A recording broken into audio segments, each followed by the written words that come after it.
Welcome everyone, and thank you for joining us today. My name is Chloè de Ruffray, and I'm thrilled to host this panel on longevity cities. Today's speakers are incredible experts in their field, and they also bring unique regional insights on longevity for us to learn from. Let's start the conversation with Raj and Alyaa, and Dr. Suzuki and Christal will join us in the second part of this panel. Raj, thank you so much for joining us today. You've recently joined the American Society on Aging as the Executive Director of the new On Aging Institute. ASA's mission is to develop the knowledge and skills of people working in age-related fields to improve the quality of life of older adults and their family. Previously to that, you were an Associate Director at the Milken Institute Future of Aging, focusing on aging and brain health policies and programs that support healthy longevity. Alyaa, thank you for welcoming us in your beautiful country. We're thrilled to have you here. You are the founder of a Dubai-based public policy think tank called the Longevity Think Tank, established during the COVID pandemic in 2020. Actually, this journey began with a personal story. At age 34, you were diagnosed with a rare illness. You transformed this challenging chapter into an opportunity dedicating your lives to advancing health and longevity for all.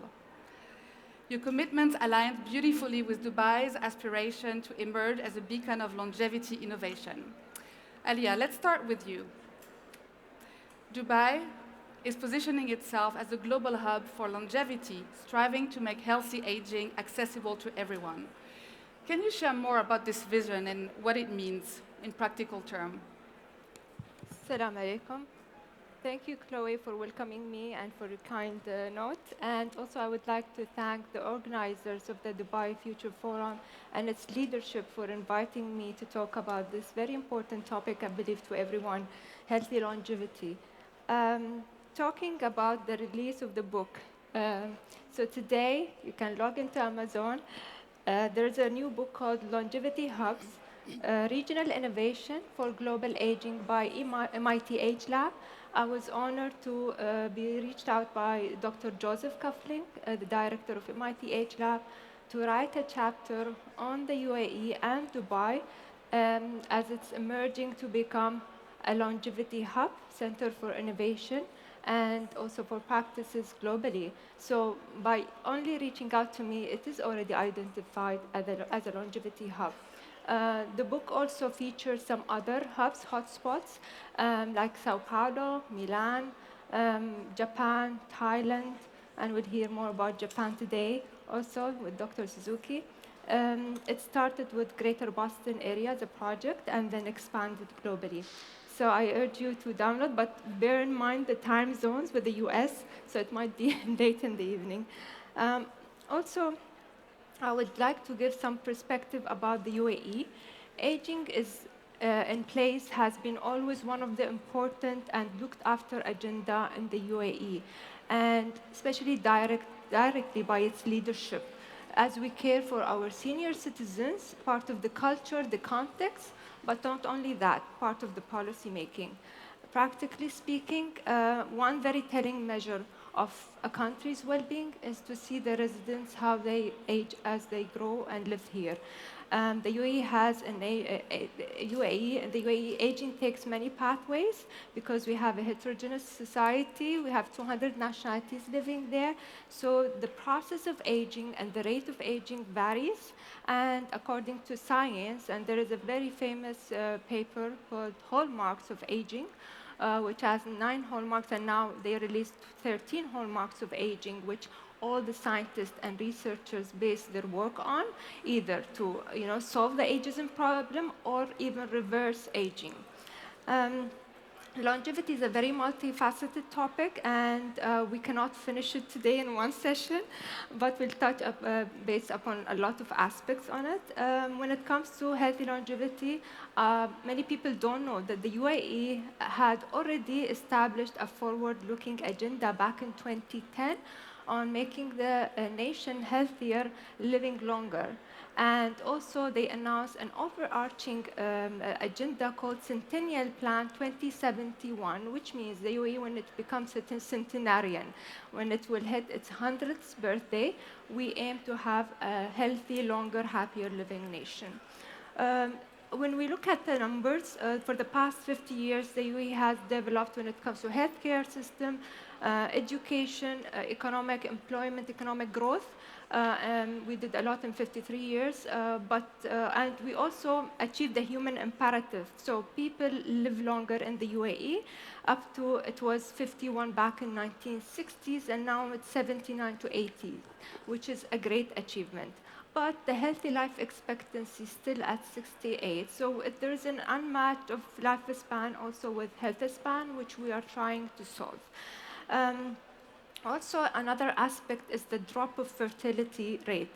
The UAE has, in the 1970s, it was 6.6, and now today it's 1.4 children per woman in bearing age women. So the fertility rate is dropping in an exponential way.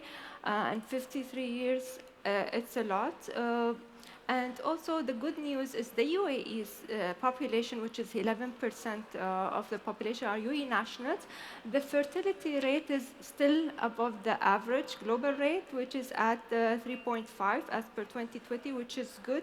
So we are following the mega trend of aging population and decrease in fertility, which makes it challenging. But also, for the first time, we will see middle and younger people hit their 90s. It will be historical in the UAE, and we're trying to solve these challenges and coming up with innovative solutions. Raj, what is it like to age in a big American city in 2024? So thank you very much for having me here. And so is it on? Hello? All right. Thank you very much for having me here. And I come from a perspective of aging in the United States, and like every good lawyer, my answer is it depends on who you are, on where you live, on your resources in terms of how well people are aging. I will say that one of the major accomplishments of our modern public health and medical systems are our longer lives. Over the past century, advances in nutrition, in hygiene, in antibiotics, vaccines have more than doubled our life expectancy. Now that's not realized equally among everybody, but as a whole, we're seeing longer lives, not necessarily healthier lives, but we have to try to match the health span, the degree to which we live without disease, to our longer lives. I think from a city's perspective, it's very interesting to talk about this issue. I think a year ago, we were here at COP28 to talk about the environment. And I really think that population aging, along with climate change, are going to be the story of our lives, the story of our children's lives. And I think looking at the interconnection between a lot of these facets of our society, and in that case, climate change and health and aging, are very important. I think a lot of times we look at the impact of climate on health, but really, the impacts go in many different directions and cover multiple facets of society, from government policy to investment trends to healthcare access, to a number of different aspects of our society. And so I think the goal of longevity cities really is to facilitate healthy behaviors across all life stages, from young to middle age to older age, through things like infrastructure building, policies, different healthcare programs, to really address those social determinants of health or the non-medical factors of health that impact about 80% of our health. I think a lot of times we talk about longevity in terms of the science behind it. There's a big movement to understand biology of aging, but really genetics accounts for about 25% of our health. The remaining amount of our health is dependent on our environment, depending on our food that we eat, dependent on access to healthcare, education, income. All of these elements that occur outside of our healthcare system. And so I think it's really important for us to start to look at how we shape the environment, how we make the environment work for us to incentivize healthier behaviors. Because, I don't know about you, but I'm in my, middle age, and I find going to the gym to become harder and harder. I find eating to be difficult. I can't stay on a diet, long enough to see change. And I think there's a big movement to take away personal responsibility from us, which is not sustainable over the long term, and really look at how we build the environment to nudge us towards these healthier behaviors. How can we create our neighborhoods? How can we create our access to food through grocery stores or through community markets? How do we develop our parks, our green spaces to encourage activities so that at the end of the day, I can look at my watch, I see 10,000 steps. I didn't go to the gym, I didn't do anything major, but throughout the course of the day, based on the city that we live in, the infrastructure has been built up so that we are building our health to take advantage of the longer lives that we're realizing now. So to make health more convenient, in a sense, rely on governments and cities. I think the goal is to make health as convenient as possible. I find, over the course of the day, the more I think about it, the more stressed I get about maintaining my health in a lot of ways. And I think there's a lot of opportunity from an investor perspective, from government policy perspectives, to really look at addressing the environment to try and take away personal responsibility from health. That makes sense. Alyaa, during our preparation, you highlighted the importance of social connections and as a foundation for longevity here in the Middle East. Can you please expand on this and tell us how cities can create spaces that foster meaningful connections across people, culture, and generations as well? Of course, I think Dr. Ahuja has mentioned it very nicely. It's very important. The determinant of longevity lies outside genetics. 70–80% is the behavior, social connection, and what we do, the environment. So the environment is very important, and social connectedness and social cohesion is part of the UAE's societal fabric. And we have a lot of, you will find it everywhere across government strategies and policies. And it's one of the foundational virtues and values we hold, and we want to continue with that in the future, looking at the future. The challenge is when we have less, the fertility, less people, less children, and older people, we will see a more vertical relationship. Means great-grandparents will meet with great-grandchildren.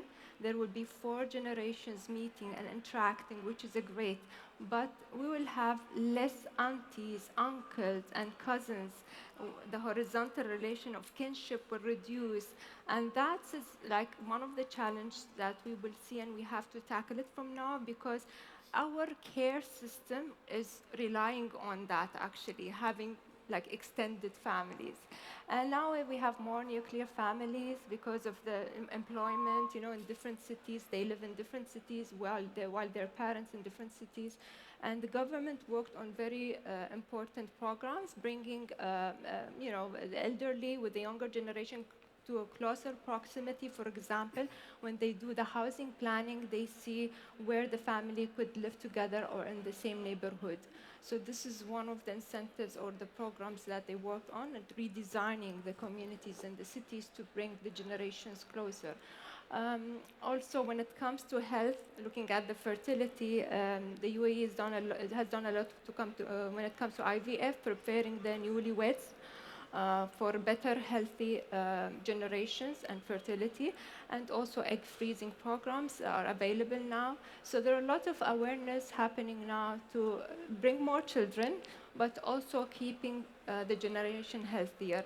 When it comes to social connectedness, our empirical history, if you look at the pictures from the past, you will find our late founding father, Sheikh Zayed, sitting on the ground, talking to people, interacting with them. So there was a lot of movement back then, exposure to sun, walking barefoot, grounding with the earth and the planet, but also less food and seasonal food. We did not have food throughout the years.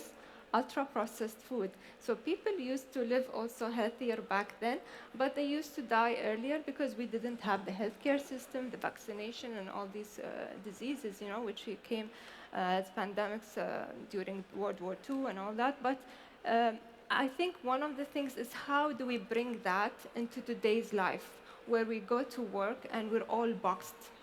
You get into the car, as Dr. Robert Waldinger mentioned, you're in a box. You get in the office, it's a box house as well.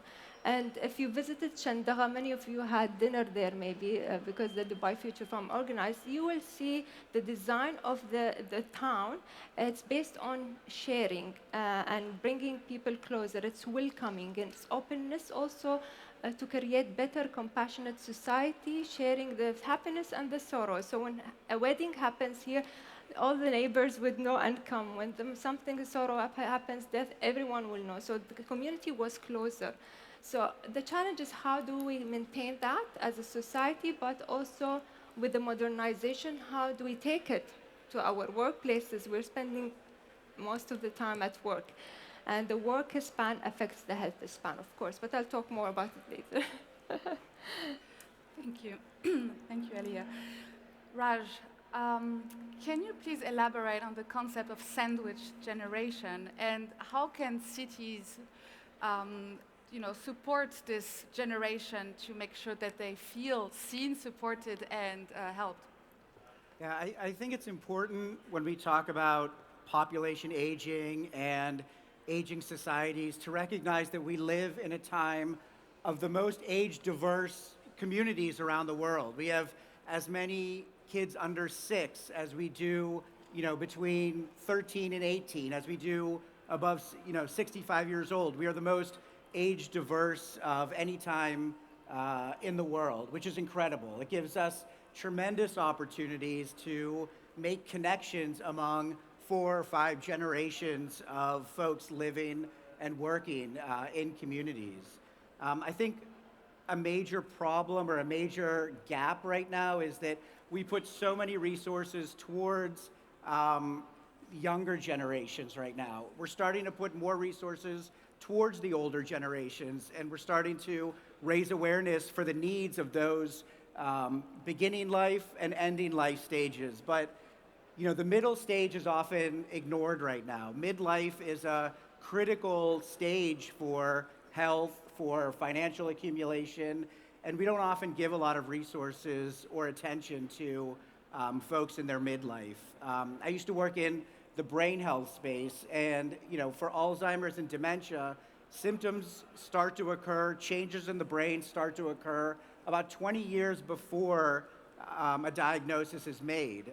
Diagnoses are usually made, 65 plus. So in your 40s is when changes are starting to happen. So when we talk about a sandwich generation, we're really talking about folks in midlife, folks that have to balance, the requirements of raising their family, the requirements of going to work, and increasingly the requirements to take care of older family members. And we know that age is a major risk factor for a lot of age-related diseases, like dementia, like cardiovascular disease, certain types of cancer, diabetes, are all issues that are not just impacting older adults, but they're impacting their children also. And in the US especially, the age diversity that we should be enjoying is often segregated. We often create and develop housing for older adults to live in. We often live, I think the statistic in the US is family members live on average of 50 miles from each other, if not more. And so that support for midlife is often lacking. And so, what do we do about that? In Singapore, there's a policy for older adults, grandparents to co-locate with their children. They're given preferential housing treatment and tax incentives just to locate close to their kids. And so I think there's a number of different opportunities to bring families closer together, use technology even to bridge gaps between folks in midlife and their parents if co-locating is not, not an option. And in the U.S., there's certain policy levers that can be pulled also. We do paid family leave to take care of young kids when they get sick, but we don't do paid family leave for older adults. And I really think it's a social justice issue. A lot of the impact of that is on the women in families. They say that, if you want to age healthy, make sure you have a daughter in the house. And, for better or for worse, it really impacts not only the health of women in the house, it causes women caregivers to have to leave the workforce a lot of times, which impacts their financial viability in retirement. They often outlive their husbands, and so there's a gap in terms of the financial resilience of women in later life. So I think when we talk about a sandwich generation, we're really talking about some of those policy levers that can be pulled to incentivize more of the older adult co-location along with their kids. And I'll just say one thing: there's been a few happiness reports put out recently. Gallup did a poll on global happiness, who are the most happy individuals. There's also a Harvard study. Robert Waldinger is a Harvard professor that has put out the longest longitudinal study of the health of aging of older adults.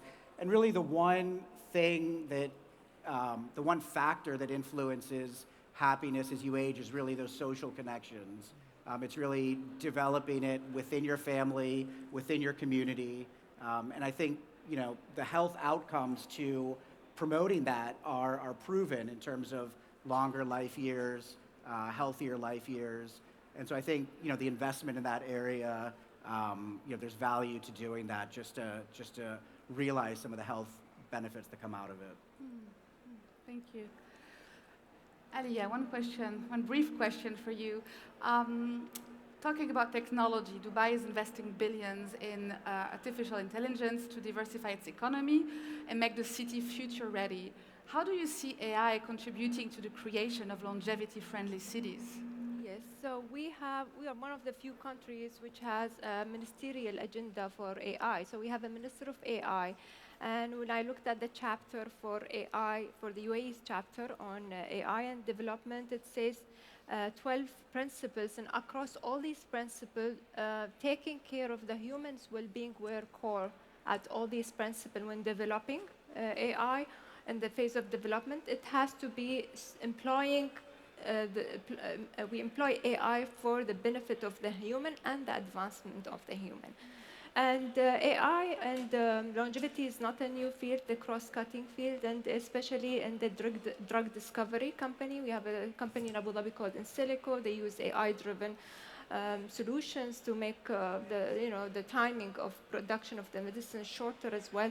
There are different models. Abu Dhabi, when it comes to innovation in AI, Abu Dhabi has done a lot, but also across the UAE, there are more and more investment coming in. I do impact investment, so I bring investors, private equities, VCs with entrepreneurs together and look at the impact when it comes to healthy longevity. I match them. So there are a lot of, since I established my think tank, all that what I'm getting is investors' requests, to be honest.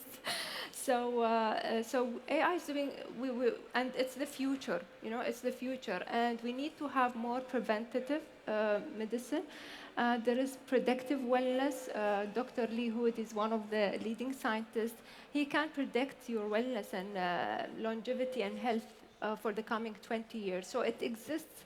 The models are existing, but how do we advance them and how we look at the ethical part of it as well. And we've seen a lot of robotics working on the cognitive side with dementia patients, for example. So bringing all these tools and technology is very important. Dubai and the UAE has the wisdom and the political will and the mindset to be the first country to do it and take things forward and be the lead in this area. Amazing. So to wrap up, I'd like to ask you two final questions. Raj, how do you envision an ideal longevity city? How does it look like? Yeah, I mean, sitting here in this environment, I would replicate a lot of these public spaces for engagement of the community. I think when we talk about longevity cities, urban environments of the future, I really think it is about developing the infrastructure in partnership with urban planners, architects, engineers, government policymakers to make the healthy choice easier. I'll go back to creating walkable spaces. There's a movement towards creating 15-minute cities so that wherever you live, you're in access to healthcare services, grocery stores, everything that you need within 15 minutes. In Singapore, there's a mandate to cover all public streets with shade and trees and have that be almost 80% coverage. All of those things help to make our lives and making those healthy choices easier. And I think to the degree that we can reframe a little bit, when we talk about longevity as lifespan or health span, I think there's also an opportunity to create connected intergenerational cities where culture can be passed down throughout the generations in a seamless way. And I think there's opportunities to create those public spaces and infrastructure to help facilitate some of that. And so, as a conclusion, you've both dedicated your career to healthy aging and longevity-focused policies. On a personal level, how do you stay healthy and balanced? What are your top 3 do's and don'ts? Alyaa, you want to start? So, yes, sure. So because I have experienced a rare disease, so I'm being very conscious about what I eat. So I don't have a concept of meal. I do food as a meal. If it's dates, nuts, then that's my meal. What goes into my stomach, food, is the meal. And I try to move more and sit less. As well as, so there is a saying in Arabic, في الحركة بركة, there is a blessing in the movement. So I try to embody that in my day-to-day life. I make sure I have friends Saturday brunch. I make sure I have family Friday dinner. So I do also socialize. So these are my things. And I love sun, and I'm blessed to be born here. So I don't mind the heat, to be honest. What about you, Raj? I think Aliyah's done much more than I have in terms of helping my longevity. I've cut back in terms of, going to the gym and diets, to be honest with you. I've, maintained physical activity and really tried to focus on, endurance and social connection. But I've tried to do it through, coaching my daughter's soccer team. She's 9 years old. So over the past 3 years, I've coached them. I run along with them. I engage with the younger generation. I engage with the parents, 2 or 3 days a week. And so I think it's important to incorporate those healthy behaviors into just, your everyday life to the extent that you can. When I don't go to the gym and I'm working from home, I make sure that, I do a loop around my neighborhood 4 or 5 times a day, 10 minutes at a time. You come back from those types of walks where you let your mind wander with the best ideas that you have of the day. You meet your neighbors. I've gotten recipes. I've gotten plant recommendations. It's really kind of given me a little bit more purpose, I guess, during the course of the day, and allows me to sit for the long periods of time that we need to. But one more thing. I don't do it, but I was talking to some friends about all of these things. Should I take metformin? Should we increase protein? Should we walk? Should we, take these different drugs? And, my friend said, the one thing that you can do to increase longevity and health is to get a dog, which I thought was interesting. You can get a dog, take him for a walk, you meet people along the way, you have purpose, feeding the dog. So I think it's to the extent you can find your own dog through a community, community garden or something like that, that incorporates a lot of these healthy behaviors. I think that's, generally an easy, stress-free way to build health and longevity. That's a great advice. Thank you so much for your contribution and all your insights. Let's now welcome Dr. Suzuki and Christal on stage. Yeah. Please.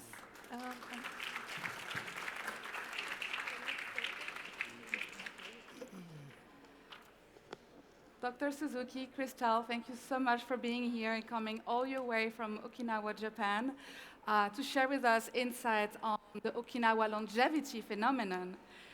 Dr. Suzuki, you are a medical doctor, gerontologist, and the director of the Okinawa Research Center for Longevity Science in Okinawa, Japan. You've been studying the centenarian population and lifestyle of Okinawan people for over 50 years. Today you will share with us your perspective on that.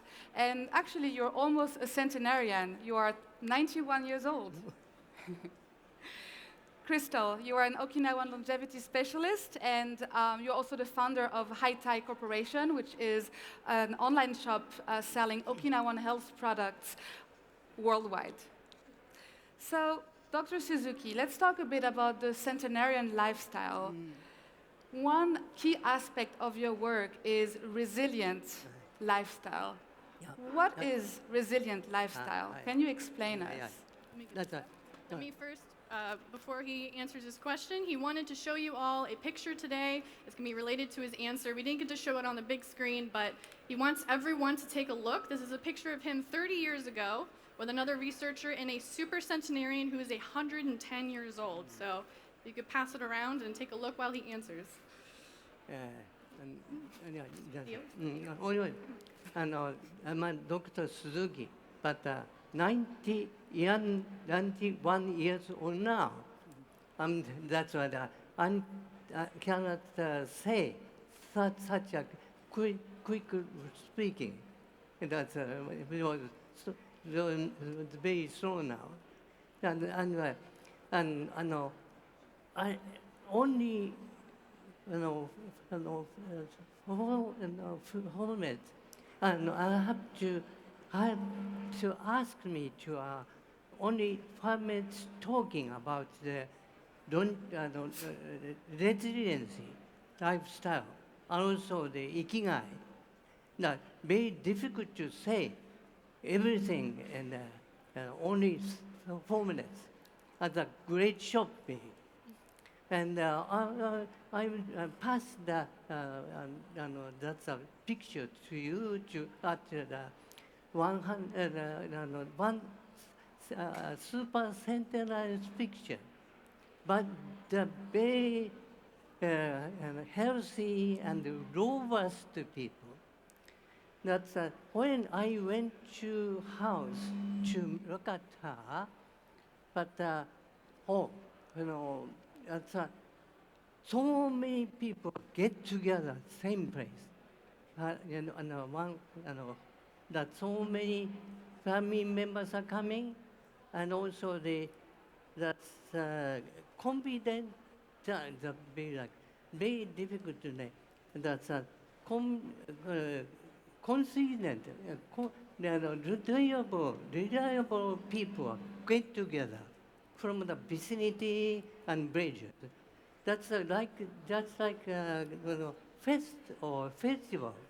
I think that longevity is not only the extension of the lifestyle or extension, but also the kind of celebration. Longevity a kind of celebration. Peace, no other. But when I went to a house, the government or the government officer came to pass the testimonial from the government, and he and that's elder super centenarian person received that kind of gift from the government. Also, the kind of silver cup received. I think the government familiar condition in Okinawa and Japan. And at that time, I understand the kind of festival, and what is called ritual connection, ritualistic connection of that kind of there. and she received the gift of the government. Also, I asked, "You happy?" She said, "I'm very happy." Oh, we have a very, very big war in Okinawa in the wartime, but very heavy experience maybe. But she said, "I'm very happy." Why such kind of thing happened? And I asked her. She told me, "I'm very happy, very long, healthy, and also very happy." That's a very happy in the very important factor of the longevity, maybe. And that's that kind of, and he told me attend to the kind of a party or volunteers or doing things. That's very good things that are related to the maybe the empathy. That's a physical condition is very good for the people maybe. And she told me, I attending the Moai or something like that. Oh, yeah. Sorry. Don't mind. He attended a very official or private that's party or something. And that's kind of, if you ask the question at that time, and he denied to reduce that kind of thing. That the important sign of the resiliency. That's the important thing. Yeah. Yeah, no. And equal things that Alex says, there, if you,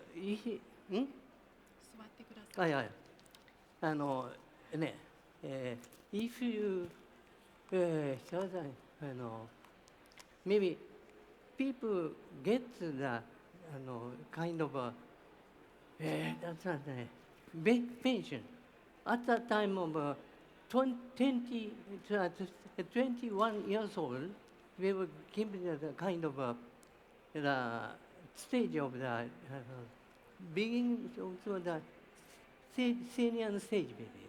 We will receive lots of time.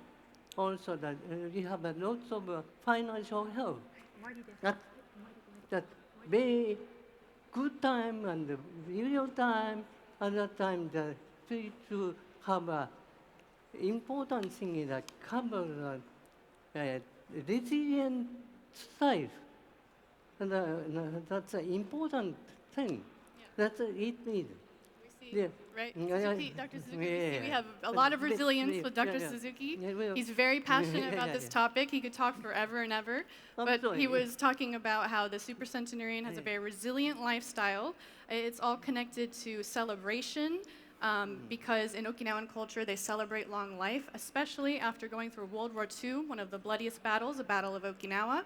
Even though she experienced that, she kept telling Dr. Suzuki she was very happy. So she showed that resilience up to 110 years old, despite her experiences.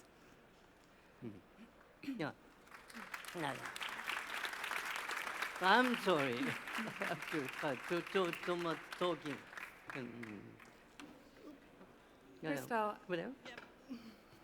what advice do you have, and Dr. Suzuki, for future generation? What would be your 3 recommendations for future generation regarding longevity, inspired by the Okinawa longevity phenomenon? So the 3 things that we discussed, as Dr. Suzuki, we discussed the 3 recommendations for what we would suggest for younger generations, and that is to, 1, be resilient, as he said, to always sing, dance, do not refuse, do not cancel plans. Also have activities, a lot of walking. Even you mentioned getting a dog is connected to longevity. Dr. Suzuki has 2 dogs, 2 young, they're only 1 year old, so they were puppies. and to not be lazy. That's not being lazy is connected to isolation. You need to get out. Younger generation, older generation, don't deny plans, get out, don't be lazy, and surround yourself with people and have confidence. Okinawans have a lot of confidence. No matter what, they say, I can do it. They can do the activities. They never say no, they keep trying. So number one is be resilient. The second recommendation is to always have an ikigai. Your ikigai can change throughout your life. It could be anything. But we found, for example, there was a survey we did at Okinawa International University. We did a survey of the university students and asked them what their ikigai is. And these are, younger people. And they said that half of them said that their ikigai, or passion for living, sorry, I didn't explain what ikigai is. It's a passion for living, reason for living. Their reason for living was their partner. And then the other half was karaoke.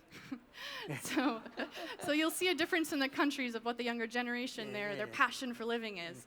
But we found that when you talk to the elderly Okinawans, all of their ikigai, their passion for living across the board, is being with other people. None of the elderly Okinawans have said their passion for living is their job, their car, their house, their hobby. It is always being with other people and talking to other people. And then the last recommendation that we have is a Okinawan word. It's Okinawan phrase. It's very common. If you ever visit Okinawa, please use it. Please say it to someone. It's nankurunaisa. Nankurunaisa. And that means to whatever happens, happens. Life, just take it as it comes. The Okinawans, they don't stress. I'm sorry, I don't have any recommendations how to de-stress. I tried to get the information, and they all told me that they don't stress in the first place. Unfortunately, good for them, but not good for us. So they have this mindset, this mentality of positivity, being in the moment, mindfulness. They don't think about the war. If you ask them about the war, they say, we never think about that until you ask me. They're always living in the present. So try not to stress in your daily lifestyle. That's beautiful. Thank you so much for all your insight. And Dr. Suzuki, thank you for coming and for your time with us here. If anyone wants to continue the conversation, Dr. Suzuki will be in the speaker's lounge at the entrance at the Salt restaurant. You can go and ask him questions right now. He will be happy to meet you, and Christal as well. So please go and have a chat with him. Thank you so much again for coming. Let's open the space for a quick Q&A if you have some questions.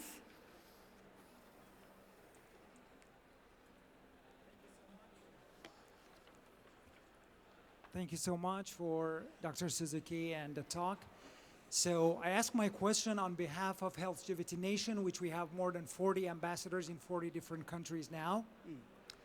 So every single morning when we get up, more than 100,000 scientists, doctors, teachers, and even governors and politicians have died because of aging and aging-related diseases in the past 24 hours, which means more than 36 million people in 1 year. During COVID, we totally had 15 million deaths, which was terrible. But this is just equal with 5 months of the aging diseases that people are actually killed by this.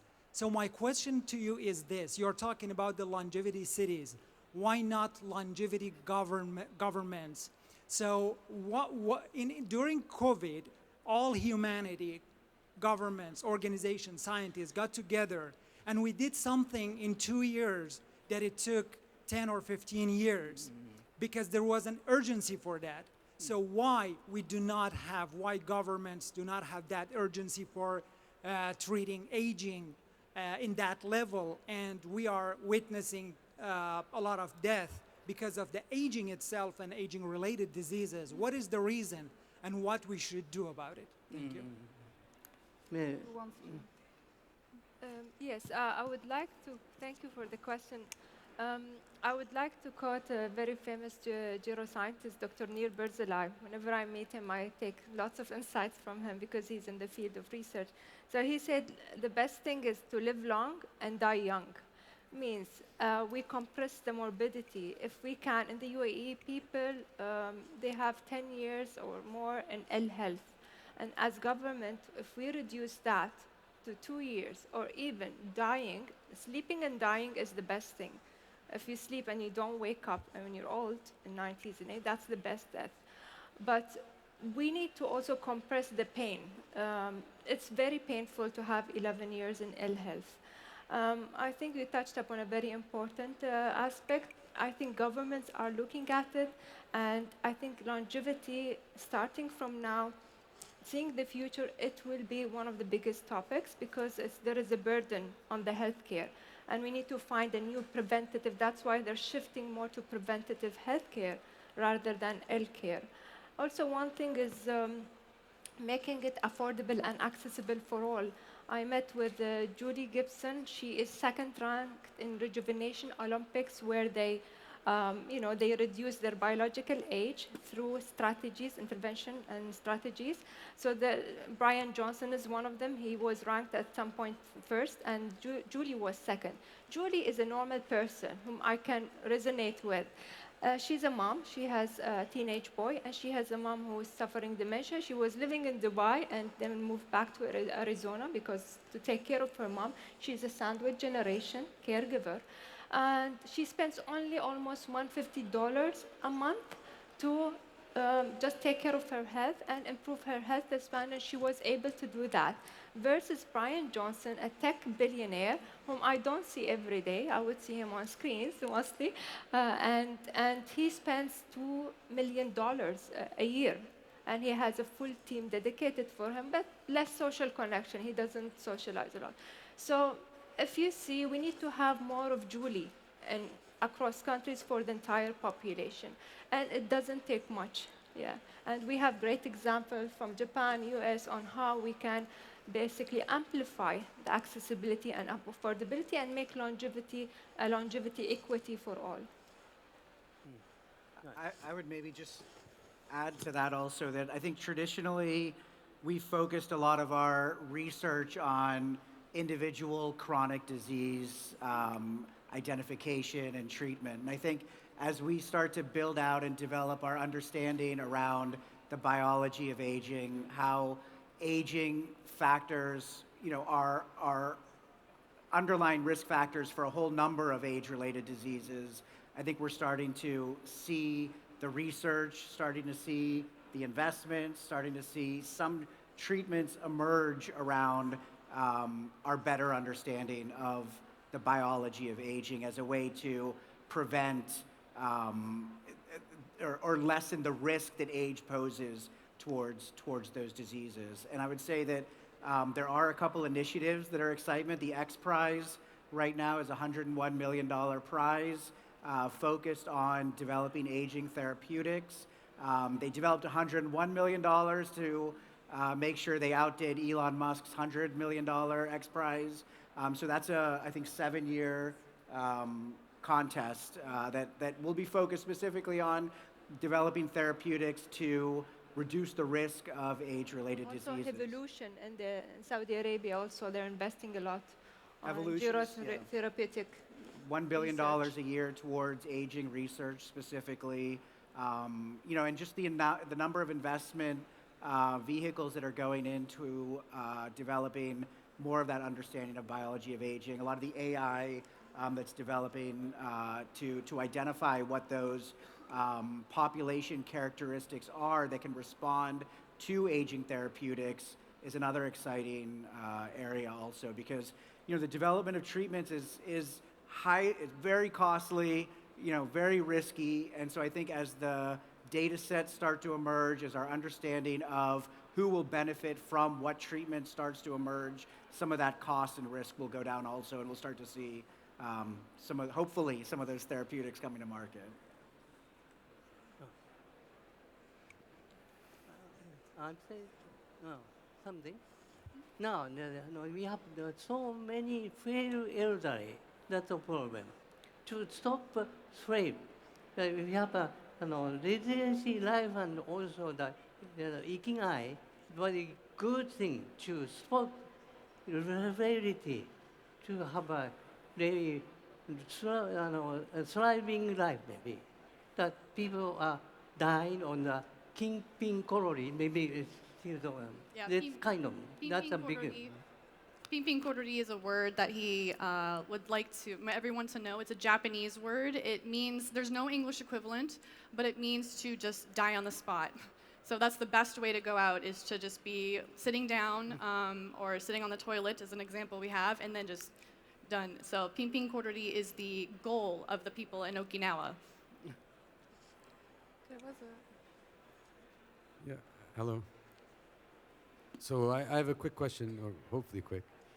I think with having longevity cities is wonderful. Building the infrastructure and giving access is critical. But one gap we see sometimes is that if you build it, they don't always show up, right? And a lot of it's around understanding your own health, but also bridging a gap sometimes in motivating people to come out and to engage in these practices. So do you see any great activities or initiatives that are happening today, whether in Dubai or outside, that are good examples to take back home to get people motivated to become more active and just do the basics of taking care of themselves? Yeah. Should we take one last question, or are we? But maybe people can also all meet you at the speakers lounge right after. So if you want to continue the conversation, if you have time. I mean, you have to go, but please. Well, this question is for you, doctor. Yeah. I think the Japanese culture, we have so many things to learn.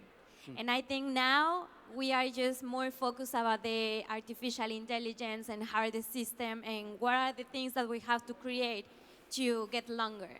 But I think for Japanese culture, you have something very important that is the ikigai. And I think it's more important because it's also about how you feel to find your purpose in life. Because many doctors here, many scientists, and many people here, we have a purpose. That's why we're here.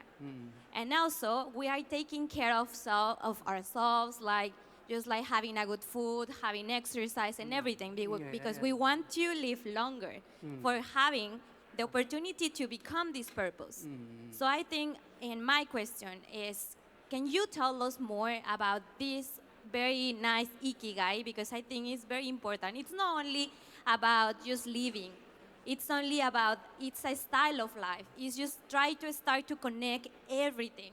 It's not only about, of course, like the spiritual part, the soul, like the brain, everything. Because that's we can reach and we can stay as a persons, and also doing the things that we have our purpose in our lives. So now that we have in here very specialist about this culture, it would be amazing if you can talk us about more this. Maybe the ikigai is very much related to the life. Maybe that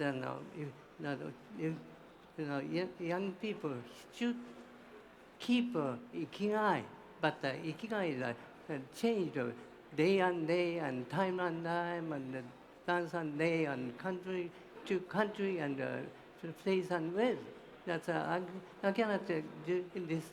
The kind of ikigai is necessary or good in your country. I don't know, but at that time the ikigai is kept. Persistent ikigai is an important factor to prevailing condition, the trade condition with people, and that's only the treatment. That's